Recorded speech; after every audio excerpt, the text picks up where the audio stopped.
Students, बहुत से लोगों का ये प्रॉब्लम है कि अपनी राइटिंग स्किल्स को कैसे इम्प्रूव करें। किसी को बर्थडे विश करना होता है, किसी को सॉरी करना होता है।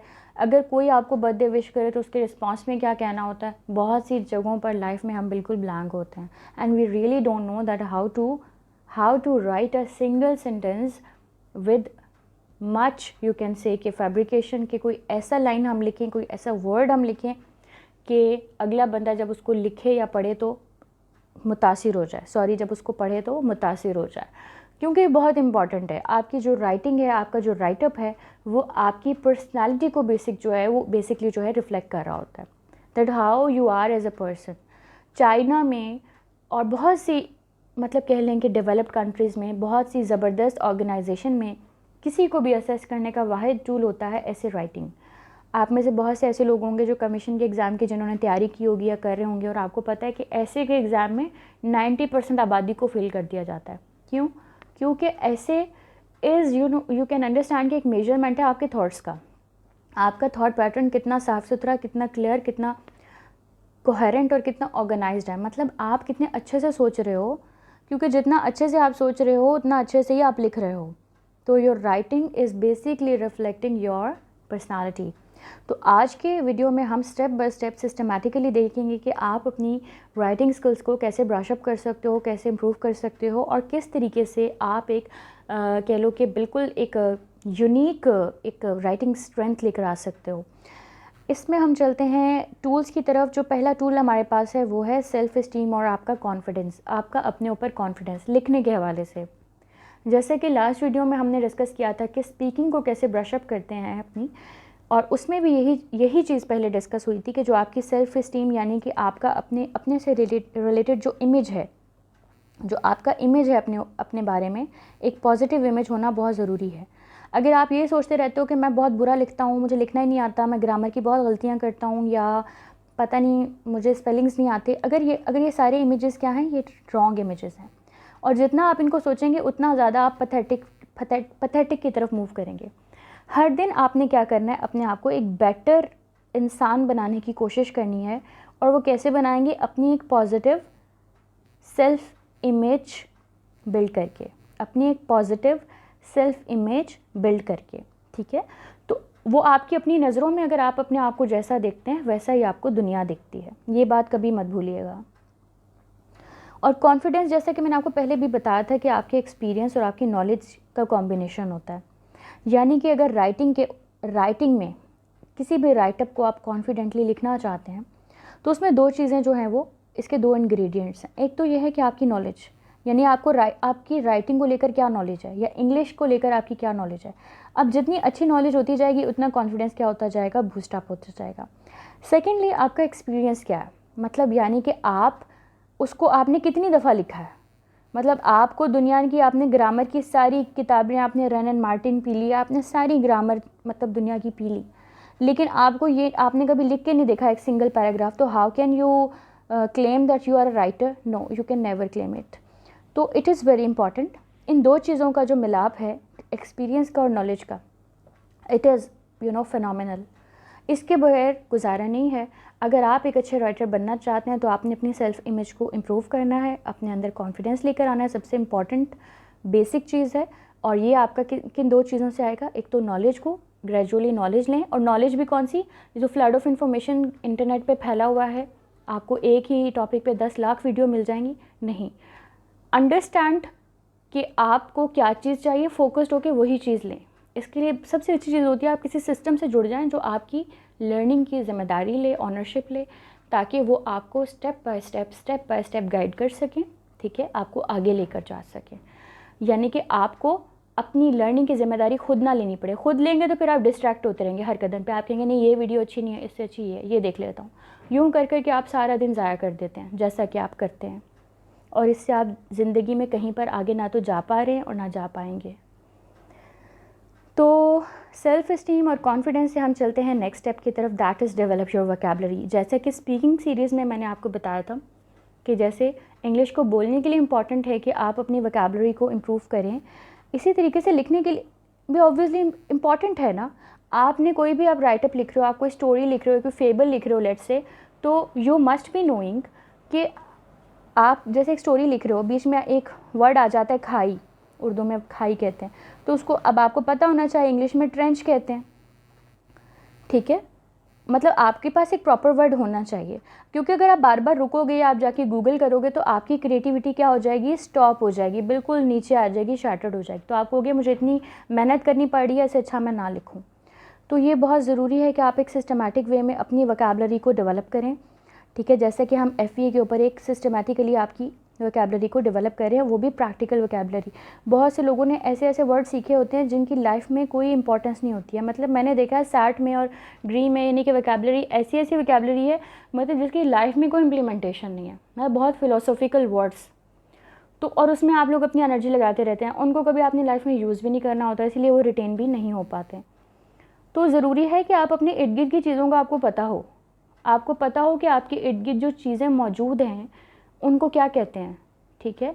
आपको पता होना चाहिए किचन में कोई स्पाइस है उसको क्या कहते हैं, बजाय इसके कि आप वहाँ पे सफ़र कर रहे हो, वैसे आप बहुत बड़े एक स्कॉलर हो इंग्लिश में, लेकिन आपको यही नहीं पता कि लाइक चिमटा है उसको क्या कहते हैं इंग्लिश में।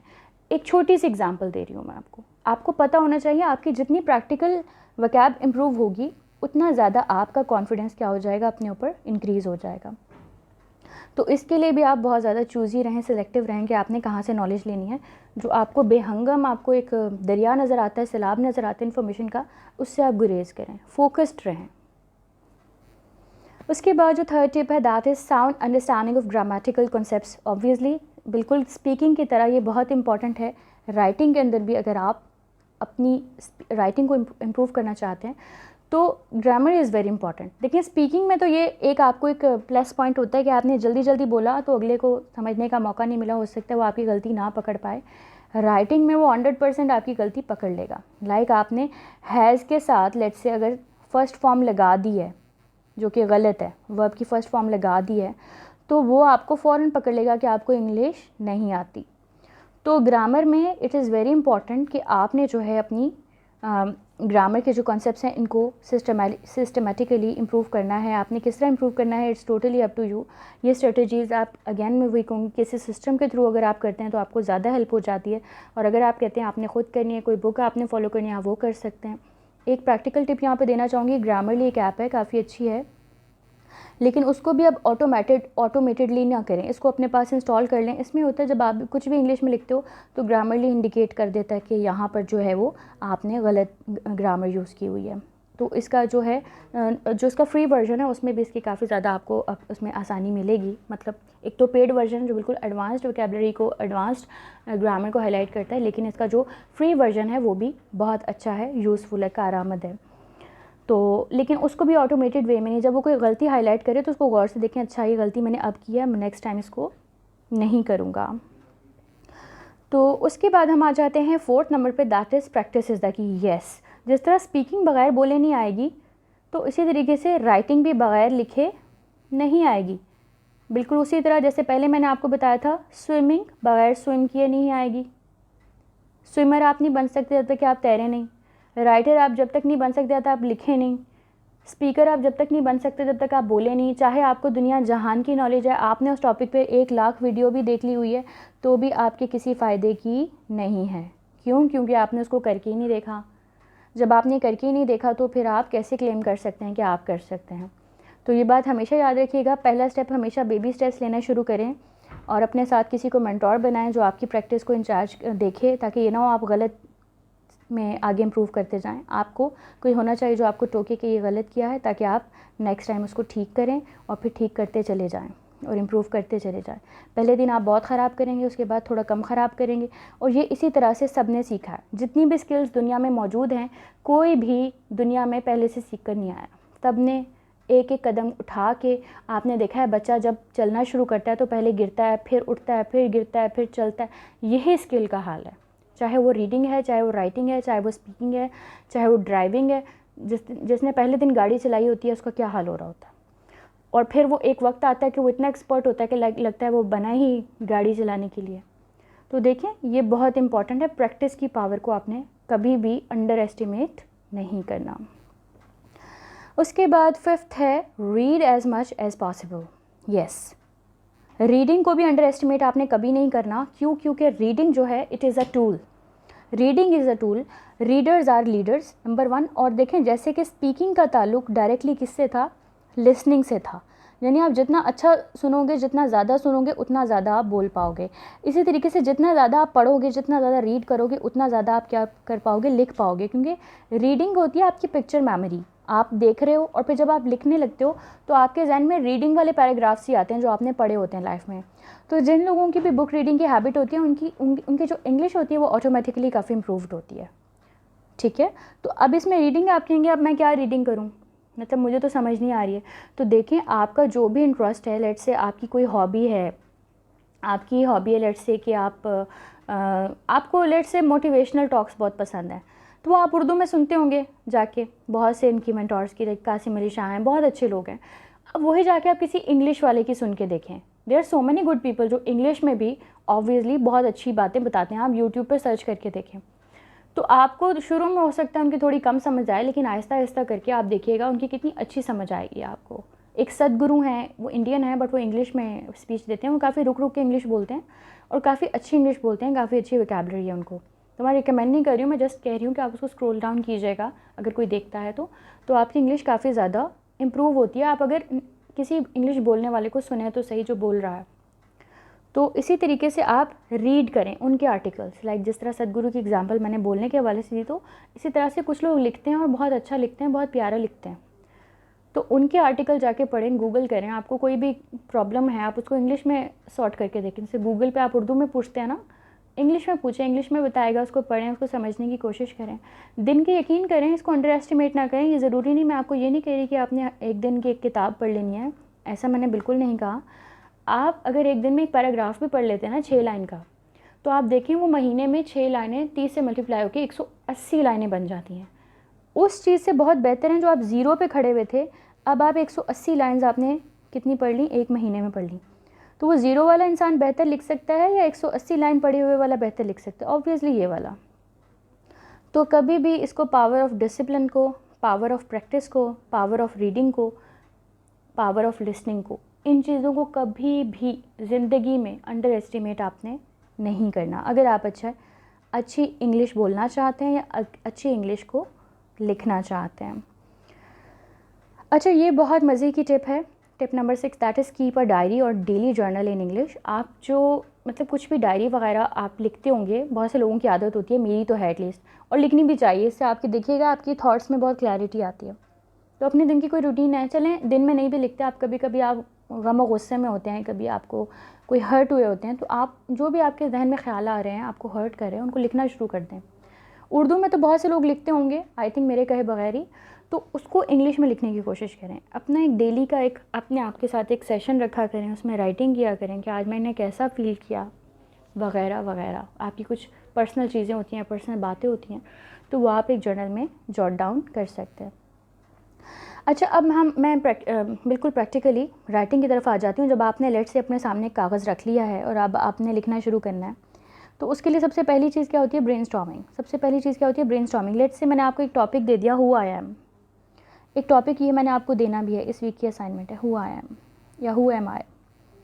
ठीक है, who am I basically am के बाद आए होगा, इससे पहले हु एम आई, मैं कौन हूँ, मैंने आपको ये टॉपिक दिया। अच्छा, अब जब आप इस पर लिखने बैठे तो पहले तो आप बिल्कुल ब्लैंक होते हैं, यकीनन ये होता है। तो आपके जहन में जो जो आता जाए वो आप लिखते जाओ। लाइक मेरे जहन में आया मैं स्ट्रॉन्ग हूँ, मेरे जहन में आया मैं डिटर्मिन्ड हूँ। अब मेरे जहन में जो जो आता जाता है ना अपने बारे में, मैं उसको रफ लिखती जाऊँगी, पेज भरती जाऊँगी, उल्टा सीधा 50-100, किसी चीज़ को इग्नोर ना करें। हो सकता है हम कहें कि ये बेकार है, लेकिन वो बाद में काम की निकल आए। तो सारी चीज़ों को, जितने भी आइडियाज़ आपको आ रहे हैं, रफ़ आइडियाज़, ब्रेनस्टॉर्मिंग से कहते हैं तूफ़ान झक्कड़ चला देना। माइंड में जो जो आता है ना उस सब को जो है कागज़ के ऊपर लिख दो। ठीक है, तो इसके आपके सारे रैंडम आइडियाज़ आपने पेपर पे लिख लिए। ये पहला स्टेप होता है राइटिंग का, कुछ भी लिखने का, क्रिएटिव राइटिंग का। उसके बाद जो नेक्स्ट स्टेप होता है वो होता है making an outline. Proper outline बनाएं। अब वो जो आपने रैंडम आइडियाज़ 1000 लिख लिए थे उनको देखें, अब उनकी आप आउटलाइन बनानी शुरू करें, प्रॉपर आउटलाइन। जैसे मैंने अपने बारे में लिखा था हु एम आई, तो मेरी कुछ स्ट्रेंथ्स थी, मतलब कुछ मेरी पॉजिटिव चीज़ें थी, कुछ मेरी वीकनेसेस थी। तो मैं पॉजिटिविटीज़ को एक तरफ लिख लेती हूँ और वीकनेसेस को एक तरफ लिख लेती हूँ। अब मैंने उसको ऑर्गेनाइज बना दिया। क्या बना दिया, ऑर्गेनाइज। और इसी तरीके से लेट्स से अगर मैं हिस्ट्री ऑफ पाकिस्तान की बात कर रही हूँ तो मैं आपको इसके बारे में डिटेल्ड ऐसे भी बताऊंगी, फिर उसको हम क्रोनोलॉजिकल ऑर्डर में लिख देते हैं। क्रोनोलॉजिकल ऑर्डर क्या होता है, सॉरी फॉर द राइटिंग, उसमें ये होता है कि आप लिख देते हैं 1947 में क्या हुआ, 1948 में क्या हुआ, 1949 में क्या हुआ, एंड सो ऑन। ठीक है, जब से पाकिस्तान बना है उसने क्या क्या प्रॉब्लम्स फेस किए हैं वगैरह वगैरह। तो आउटलाइन बनाने का मकसद बेसिकली क्या होता है, आउटलाइन बनाने का मकसद होता है कि चीज़ों को एक प्रॉपर पैटर्न में ऑर्गेनाइज्ड वे में एक मतलब उसको कंपार्टमेंटलाइज कर लेना, ताकि जब आप ऐसे लिखो तो आपके अगर 9 पैराग्राफ्स हैं तो 9 पैराग्राफ में उन्हीं, अब ये नहीं कि हर पैराग्राफ में डिफरेंट बातें हो रही हैं, पढ़ने वाला कंफ्यूज हो जाएगा। तो एक अच्छा साफ़ सुथरा राइटअप जो होता है उसके अंदर हर एस्पेक्ट को अलग पैराग्राफ में अलग उसमें कवर किया जाता है। ठीक है, अब ये नहीं कि अब मैंने अपने बारे में लिखना शुरू किया तो वहीं पे मैंने अपनी स्ट्रेंथ लिख दी, वहीं वीकनेस लिख दी, वहीं सारा कुछ लिख दिया, पढ़ने वाला भी कंफ्यूज हो जाएगा ये कहना क्या चाह रहा है यार। ठीक है, तो अब हम आ जाते हैं नेक्स्ट स्टेप की तरफ, that is make your writing samples check by someone. Yes, ये बहुत इंपॉर्टेंट है। हम अपने लिहाज से अगर बेस्ट एक हमने मास्टरपीस बना भी लिया तो उस मास्टरपीस को आपने किसी को चेक ज़रूर करवाना है। हो सकता है वो आपकी नज़र में मास्टरपीस हो लेकिन उसमें बहुत ज़्यादा गुंजाइश हो करेक्शन की, तो वो आप किसी एक्सपर्ट को दिखाएं, किसी सब्जेक्ट एक्सपर्ट को दिखाएं, ताकि वो आपकी गलती निकाले और आपको गाइड करे कि यहाँ आपने गलत ग्रामर यूज़ किया, यहाँ आपने गलत वोकैबुलरी यूज़ किया, यहाँ पे आपके कॉन्सेप्ट में कोहेरेंस नहीं है, व्हाटएवर, जिस भी वे में आप इसको देखेंगे, लेकिन आपने बहुत ज़्यादा अच्छे से इसको असेंबल करके असेस करवाना है। उसके बाद है test your current skill level. वही वाली बात होगी जो मैंने पहले डिस्कस की थी कि यानी कि आप जो भी प्रैक्टिस करते हैं तो उसको टेस्ट ज़रूर करें, टेस्टिंग सिस्टम में डालें। जैसे FEA में हम आपके राइटअप्स जैसे आप लोग लिख कर लाएंगे इस वीकेंड पर, तो हम उसको असेस करेंगे बाकायदा। ठीक है, और आपने उस राइटअप को टाइप्ड फॉर्म में लिखना है ताकि हमारे लिए प्रॉब्लम ना हो उसको असेस करने में। तो हम उसको असेस करके आपको बताएंगे कि आपकी ग्रामर की एरर्स कहाँ कहाँ हैं, वोकैबुलरी कहाँ पे आपने सही यूज़ नहीं की, वगैरह वगैरह। तो उससे होगा कि आपको एक चेक रहेगा कि आप आगे की तरफ जा रहे हो या कहीं पर स्टक हो। उसके बाद है don't be afraid to take criticism. Yes, again वही बात जो स्पीकिंग में की थी कि अगर आपने किसी को अपना टीचर मान लिया है, उस्ताद मान लिया है, तो अब उसकी तरफ से आने वाले क्रिटिसिज्म को बिल्कुल भी नेगेटिव नहीं लें। वो अगर आपको गलती बता रहा है तो आपने ये नहीं कहना लो मेरी तो सेल्फ इस्टीम ख़राब हो गई या मैं तो नहीं पढ़ने वाला अब इस बंदे से, इसने तो मेरी गलती निकाल दी। अब तो गलती निकालेगा नहीं तो आप सीखोगे कैसे। ठीक है, तो ये बहुत इंपॉर्टेंट है कि आपका जो अगर कोई क्रिटिसाइज़ कर रहा है, अगर देखें जो आपका भला चाहेगा वो क्रिटिसाइज़ करेगा, ये याद रखिएगा, वेल विशर होगा, ताकि आप वो गलती को दोबारा रिपीट ना करें। 12th टिप है don't under estimate the power of reading. Again कभी भी आपने अंडर एस्टिमेट नहीं करना, जितना ज़्यादा आप पढ़ोगे उतना ज़्यादा आप लिखोगे। ये बात मैं ऑलरेडी बहुत ज़्यादा डिटेल में कॉम्प्रिहेंसिवली इसको मैं डिस्कस कर चुकी हूँ। ठीक है, उसके बाद जो हमारे पास नेक्स्ट स्टेप है that is believing is the ultimate की एंड टूल। इसी से बात शुरू की थी कि ख़ुद पे बिलीव करना है और अपने से इर्द गिर्द वाले लोगों पर भी बिलीव करना है, ट्रस्ट करना है। अगर कोई आपको सिखाना चाह रहा है तो उस पर ट्रस्ट करें। सबसे इम्पॉर्टेंट है अल्लाह पे ट्रस्ट करें, इस सिस्टम पे, इस नेचर पे ट्रस्ट करें कि अगर आप वाकई दिल से सीखना चाहते हैं, लेट्स से कि मैंने अच्छी इंग्लिश बोलनी है या अच्छी इंग्लिश लिखनी है, सीखना है, मैंने स्किल सीखनी है। अब अगर आप इस स्किल को लेकर डेडिकेटेड हैं, आप कमिटेड हैं और आप क्लियर हैं, सबसे इम्पॉर्टेंट, तो फिर आपको दुनिया की कोई ताकत रोक नहीं सकती, बल्कि दुनिया की सब ताकतें आपका साथ देंगी। ये कानून फितरत है, चाहे आप किसी भी रिलीजन पे हैं। तो ये जो नेचर है वो आपको आपकी जो एम्बिशन है उससे मिलाने की कोशिश करेगी। क्यों? क्योंकि आप डिटर्मिन्ड हैं, आप ऑनेस्ट हैं। सबसे जो बेसिक शर्त है ना वो ऑनेस्टी है। ठीक है, बिलीविंग इज़ द की का मतलब ये है कि आप ऑनेस्ट हैं अपने साथ। वैसे तो आप कह रहे हैं कि आपने इंग्लिश सीखनी है, ठीक है, बोलनी सीखनी है, और सारा दिन नेट से कि आप किसी अपनी इलाकाई लैंग्वेज में बैठे गाने सुन रहे हैं, तो आपको लग रहा है आप सीख जाएंगे। नहीं, इसके लिए आपको थोड़ी क्या करनी पड़ेगी, मेहनत करनी पड़ेगी, जो अक्सर लोग नहीं करना चाहते। इसीलिए आप उन 2% लोगों में शामिल हैं जो इस टाइम पर यूट्यूब पर बैठे हुए कुछ चलें पैसिव लर्निंग ही सही, लेकिन वो डायरेक्टली सीख रहे हैं, बजाय इसके कि वो अपना टाइम किसी ड्रामा को, किसी मूवी को देखकर ज़ाया कर रहे होते। तो आप ऑलरेडी उन 2% खुश नसीब लोगों में शामिल हैं। बस थोड़ी सी ज़रूरत है ख़ुद पे भरोसा करने की, और थोड़ा सा किसी से गाइडेंस लेने की, ताकि आप प्रॉपर्ली रास्ते में कहीं पर रुकें ना और कोई आपको गाइड करता रहे, ताकि आप मिसलीडेड ना हों, गुमराह ना हो जाएं या गलत रास्ते की तरफ ना चले जाएं। ओके, इसके बाद स्टूडेंट्स के लिए, जो हमारे FA के स्टूडेंट्स हैं कम्युनिटी पे, उनके लिए असाइनमेंट्स है। उन्होंने 250 वर्ड्स का एक राइटअप लिखना है। हु एम आई, ठीक है, इसमें एम पहले होगा, आई बाद में होगा। तो आपने अपने बारे में लिखना है कि आपकी क्या स्ट्रेंथ्स हैं, क्या वीकनेसेस हैं। आप इसको 250 वर्ड्स का लिखिएगा और उसको टाइप करके आपने जो है डायरेक्टली मुझे जो है वो व्हाट्सएप कर देना है, और फिर मैं उसको असेस करके आपको मंडे को रिटर्न कर दूँगी कि आपने कहाँ कौन सी गलती की है। तो होपफुली आप इसको प्रैक्टिस करेंगे। हम हर वीकली बेसिस पे हम ये राइटिंग प्रैक्टिसेस को इंक्लूड करते हैं। इसी तरीके से स्पीकिंग प्रैक्टिसेस को तो हम डेली बेसिस पर कर रहे हैं, ताकि आप लोगों को अच्छे से प्रैक्टिकली इंग्लिश को बोलना भी आ जाए और लिखना भी आ जाए। एक बहुत लॉन्ग टर्म और बहुत थका देने वाला प्रोसेस ना हो, बल्कि 10 से 15 दिनों में आपको अपने अंदर एक वाज़ेह तब्दीली महसूस हो। होपफुली ये चीज़ें आपको काफ़ी ज़्यादा हेल्प आउट करी हैं। अगर आप में से कोई ऐसा है जो हमारा FA का डायरेक्टली पार्ट नहीं है और वो बनना चाहता है सिस्टम में, अपने आप को लाके प्रॉपर्ली ट्रेन करवाना चाहता है, डिसिप्लिन करना चाहता है अपने आप को, कि वो उसको एक फ़ोकस्ड मटेरियल मिल सके लर्निंग का, जिससे वो सीख सके, जो बिल्कुल हर एतबार से बिल्कुल ठीक हो, और सेकेंडली उसको मॉनिटर किया जा सके, उसकी प्रोग्रेस को असेस किया जा सके, तो वो ऑब्वियसली, और उसको प्रॉपर्ली टेस्ट करें, हम लोग टेस्टिंग सिस्टम से गुजारें, उनकी ग्रेडिंग करें, उनको उनकी प्रोग्रेस बताएं और उनको मॉनिटर किया जा सके, चार्ट सपोर्ट मिले। तो मतलब एक प्रॉपर सिस्टम में कोई आना चाह रहा है स्पीकिंग और राइटिंग को इम्प्रूव करने के लिए। So you are welcome to FA। ये सामने जो डिटेल्स दी गई हैं, आप चाहें तो आप डायरेक्टली व्हाट्सएप कर सकते हैं। और all the best, take care.